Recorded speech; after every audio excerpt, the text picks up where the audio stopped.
Hi friends, எல்லாருக்கும் வணக்கம். வக்கீல் சார், ஆண்டவனுடைய கோட்டுன்னு ஒன்று இருக்கு. அந்த கோட்டில் இந்த அண்ணாமலை ஜெயிப்பான், நிச்சயம் ஜெயிப்பான் அப்படின்னு பிக் பாஸ் சீசன் 9ல் உள்ள கண்டஸ்டன்ட் எல்லாம் பேச போறாங்க.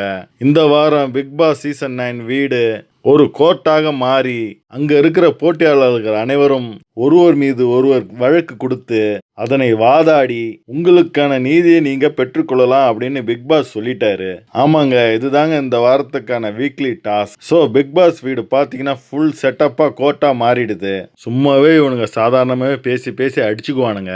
இதுல பிக் பாஸே இவங்களுக்கு ஒரு சான்ஸ் கொடுக்குறாரு. டாஸ்க்ன்ற பேர்ல சும்மா கலர் கலரா கேஸை போட்டு தூள் கலப்புங்கடா அப்படின்ட்டு கோர்ட் டாஸ்கை இந்த வாரம் கொடுத்துட்டார் பிக் பாஸ். ஒருத்தர் பார்த்தீங்கன்னா 3 கேஸை கொடுக்கலாம். அதை பிக் பாஸ் செலக்ட் பண்ணி எந்த கேஸ் நல்லா இருக்கு, எந்த கேஸ் வாதாடலாம், எந்த கேஸ் நியாயமானது அப்படின்னு செலக்ட் பண்ணி அவங்களுக்கு 1 அல்லது 2 கேஸை கொடுப்பார் பிக் பாஸ். பார்வதிலாம் பக்கம் பக்கமா எழுத வேண்டியது வருமே, அவ்வளோ கேஸ்ல இருக்கு.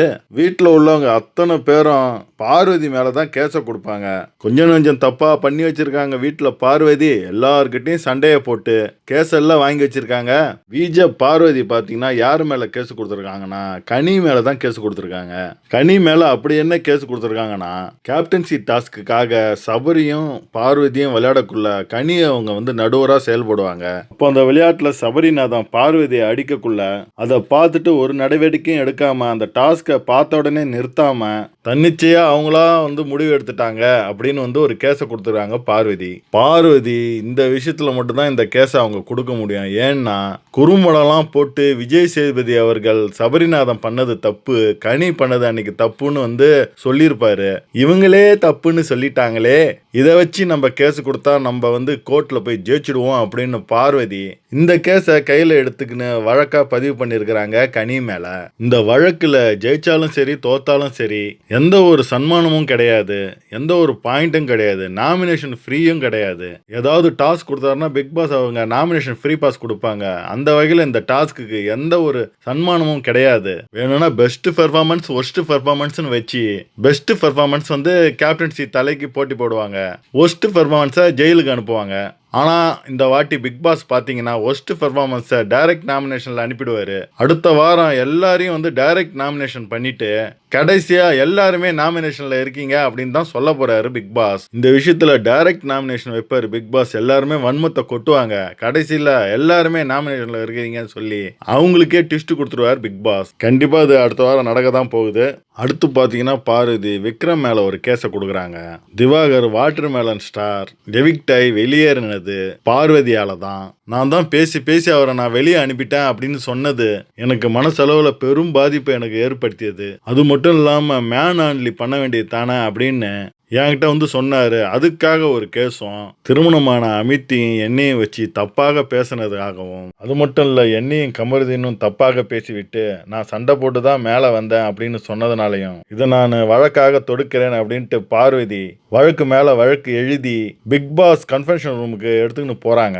பிக் பாஸோ அவங்களுடைய கேஸை வச்சுட்டு நீங்கள் போங்க, நாங்கள் ஆலோசனை பண்ணி எந்த கேஸ் உங்களுக்கு நாங்கள் கொடுக்குறோம் அப்படின்னு சொல்லுவார். இதெல்லாம் சொல்லி முடிச்சுட்டு பிக் பாஸ் இனிமேல் நான் மைக்கில் கையை வச்சு பேச மாட்டேன், தயவு செய்து என்ன மன்னிச்சிடுங்க Bigg Boss, please Bigg Boss, இதை உங்களுக்கு ஒரு வார்னிங்கா கொடுங்க பிக் பாஸ், இதுக்கு மேல நான் இனிமேல் இந்த தப்பை பண்ண மாட்டேன் அப்படின்னு கெஞ்சுவாங்க பார்வதி.